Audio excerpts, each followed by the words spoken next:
నమస్తే. ఇన్నాళ్ళు నన్ను సపోర్ట్ చేస్తూ, ఎంకరేజ్ చేస్తూ మీ ప్రేమని నాకు అందిస్తున్న ప్రతి ఒక్కరికి కృతజ్ఞతలు. అలాగే ఈ వీడియో కూడా ఖచ్చితంగా మీకు ఉపయోగపడుతుంది. లైక్, షేర్ అండ్ సబ్స్క్రైబ్ చేసి మీ సపోర్ట్‌ని నాకు అందించండి. అలాగే ఈ వీడియో పట్ల మీకున్న అభిప్రాయాన్ని కామెంట్ సెక్షన్‌లో కామెంట్ చేసి తెలియజేయండి. ఇప్పుడు వీడియోని చూద్దాం. జ్యోతిష్య శాస్త్రం ఒక అద్భుతం. వేదాంగమైన జ్యోతిష్య శాస్త్రం అనేటువంటిది మానవ జీవన గమనానికి ఒక వరం. జ్యోతిష్య శాస్త్రం నీ జీవితంలో వెలుగునింపే ఒక భాష.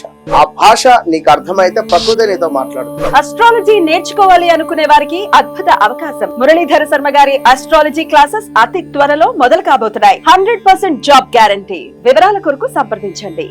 నమస్తే, వెల్కమ్ టు అవర్ ఛానల్. నేను పద్మిని. ప్రస్తుతంతో పాటు ప్రముఖ ఆధ్యాత్మికవేత్త, అస్ట్రాలజర్, అలాగే లైఫ్ కోచ్ శ్రీమతి డాక్టర్ సుధా గారు మనతో పాటు ఉన్నారు. మాట్లాడదాం. సుధా గారు నమస్తే అండి. నమస్కారం పద్మిని. బాగున్నారా సుధా గారు? ఫైన్.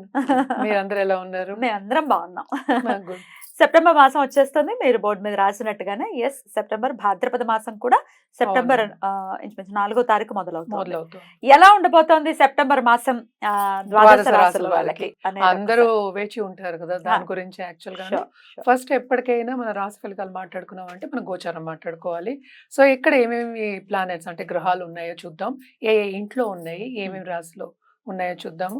సో ఫస్ట్ మనం ఎప్పుడు మాట్లాడుకునేది ఏంటి, మనం గురువు గురించి మాట్లాడుకుంటాం. గురువు ఏమో మనకేమో వృషభంలో ఉన్నారు. అలాగే మనకి మార్స్ అంటే ఏంటి, మేషానికి అధిపతి, ఆయన ఏమో ఇక్కడికి బుధుడి ఇంట్లోకి వస్తున్నాడు అనమాట. అంటే మనకి మిథునంలో. అలాగే బుధుడు దిగుతున్నారు ఎక్కడికి, మనకి సింహానికి. ఆల్రెడీ రిట్రోగ్రేడ్ అయ్యి దిగడం అంటే సెప్టెంబర్ 4th కి 5th కి అలా దిగుతున్నారు అనమాట. తర్వాత కేతు ఏమో మనకి కన్యలోనే ఉన్నారు. అలాగే రాహు మనకి మీనంలో ఉన్నారు. శని ఏమో రిట్రోగ్రేడ్ లో మనకి కుంభంలోనే ఉన్నారు. ఇంకోటి ఏంటంటే మనకి ఇక్కడ శుక్రుడేమో మనకి ఆగస్ట్ ఎండ్ నుంచి మనకి సెప్టెంబర్ 18th వరకు ఇందులో అంటే ఏంటి కన్యలో ఉంటున్నారు. మళ్ళా ఆయనేమో తులాకి వెళ్తున్నారు సెప్టెంబర్ 18th కి. రవి ఏమో మనకి సెప్టెంబర్ 16th కి కన్యకి దిగుతున్నారు అనమాట. అలాగే బుధుడు నేను ఇందాక మాట్లాడినట్టు కిందకు వస్తున్నారు, సింహానికి వస్తున్నారు. సో ఇవి గ్రహచారాలు. మనం ఎప్పుడు అనుకున్నట్టే కొన్ని రాశులకి చాలా బాగుంటాయి, కొన్ని రాశుల వారికి మిశ్రమంగా ఉంటాయి. జనరల్ గా మనం చూసామంటే అన్ని మిశ్రమ ఫలితాలే మనం చెప్తూ ఉంటాం. ఎందుకంటే మనకి షార్ట్ టర్మ్ పీరియడ్ ఇది, అంటే 30 రోజులకి మాట్లాడుకుంటున్నాము. సో ఈ గ్రహచారం పట్టే మనం అన్ని రాశుల వారికి మాట్లాడుకోవాలి. సో అందరికి మిశ్రమ ఫలితాలు కొన్ని రాశులకి చాలా బాగుంటాయి. ఎస్పెషల్లీ వృశ్చిక రాశికి, మేష రాశికి చాలా బాగుంటుంది. ఎందుకు బాగుంటుంది అనేది కూడా ఒకసారి మనం వివరంగా తెలుసుకుందాం. అలాగే సో మంత్లీ కాబట్టి 30 రోజులకి సంబంధించి కాబట్టి కుజ, బుధ, రవి, శుక్రుల్ని బేస్ చేసుకుని మీరు ఇప్పుడు చెప్పేటటువంటి ఫలితాలు మొత్తం అన్ని చూసుకుంటాం. ఎందుకంటే అరే కేతు, రాహు కూడా చూసుకోవాలి కదా, మేజర్ గ్రహాలు.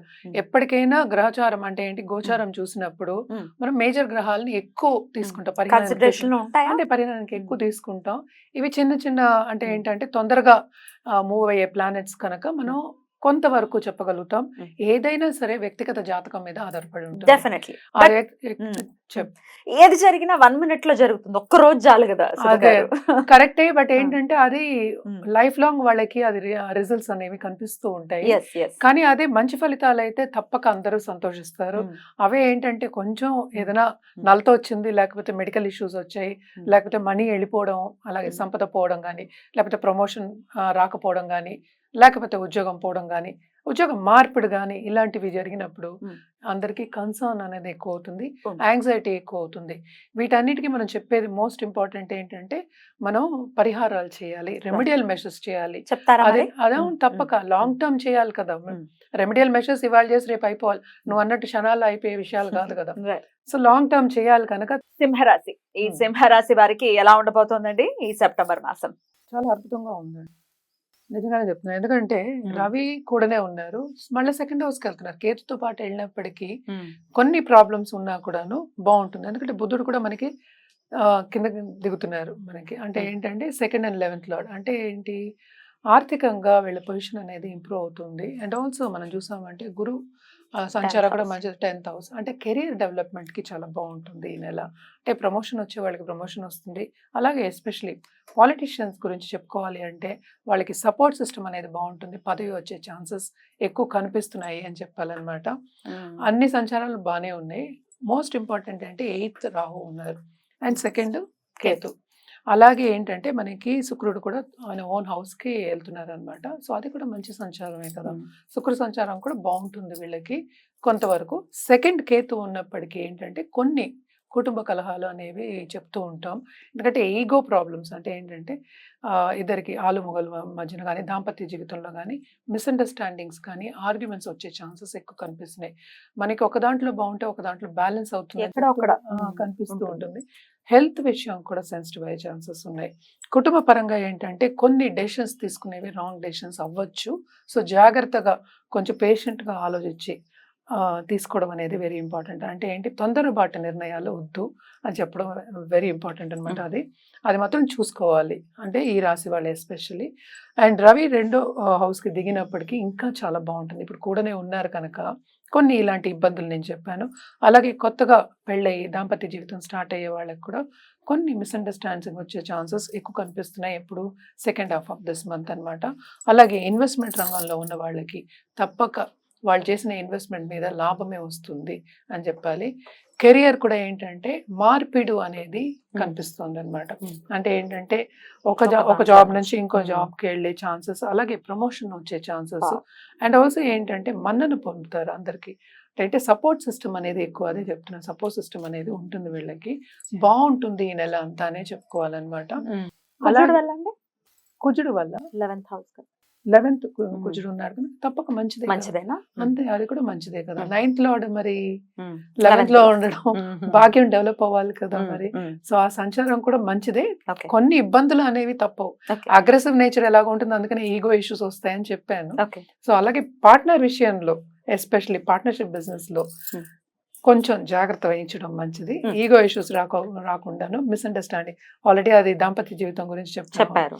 సో అది మాత్రం కొంచెం జాగ్రత్తగా చూసుకోవాలి. అంటే ఏంటంటే తొందరపాటు నిర్ణయాలు వద్దండి. అదే కొంచెం ఆలోచించి చేసుకోవడం, ముందుకెళ్ళడం అనేది వెరీ ఇంపార్టెంట్. అండ్ ఆల్సో ఏంటంటే వీళ్ళకి తప్పక కొత్త బిజినెసెస్ స్టార్ట్ అవ్వడం అనేది జరుగుతుంది. అంటే ఆల్రెడీ బిజినెస్ లో ఉన్న వాళ్ళకి కాంపిటీటర్స్ కన్నా వీళ్ళు ఎక్కువ రాబడి వచ్చే ఛాన్సెస్ కనిపిస్తున్నాయి. అలాగే విస్తరింపు అనేది కనిపిస్తుంది. ఎందుకంటే డబ్బు రావాలంటే సూచనలు ఉన్నాయంటే తప్పక బిజినెస్ విస్తరించాలి. అలాగే కొత్త పార్ట్నర్స్ వచ్చే ఛాన్సెస్ కూడా మనకి కనిపిస్తున్నాయి. మనం చూసామంటే శని రిట్రోగ్రేడ్ లో ఉన్నారు కనుక కొంత ప్రాబ్లమ్స్ ఉన్నప్పటికీను మంచి సూచనలే కనిపిస్తున్నాయి. వీళ్ళు ఎస్పెషల్లీ రెమెడియల్ మెషర్స్ కింద రవికి చేయడం, ఆదిత్య హృదయం చదువుకోవడం, అలాగే అర్ఘ్యం ఇవ్వడం, నవగ్రహాల స్తోత్రం పఠించడం ఎవ్రీడే చాలా మంచిది. అలాగే మనం చూసాము అంటే గణపతికి ఎస్పెషల్లీ ఈ నెలంతా చేసుకోవడం అనేది మంచిది అనమాట. ఎందుకంటే శుక్రుడు మనకి తెలుసు ఆల్రెడీ బెనిఫిక్ గ్రహమే ఈ రాశి వాళ్ళకి. సో అది కూడా మంచి ఓన్ హౌస్ లో ఉండడం మంచిదే. వీళ్ళ తోబుట్టువులు కూడా చాలా బాగుంటుంది. సో ఇవి చేసుకోవడం అనేది ఎక్స్ట్రీమ్లీ ఇంపార్టెంట్ అనమాట. తప్పక బాగుంటుంది. చాలా అద్భుతంగా వివరించారు.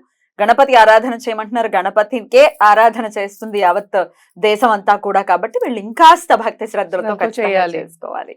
రైట్ అండి, బ్యూటిఫుల్ గా ఎక్స్ప్లెయిన్ చేశారు. కృతజ్ఞతలు. ఇక నెక్స్ట్ ఎపిసోడ్ లో కన్యా రాశి గురించి మాట్లాడుకుందాం. థ్యాంక్ యూ అండి. నమస్తే.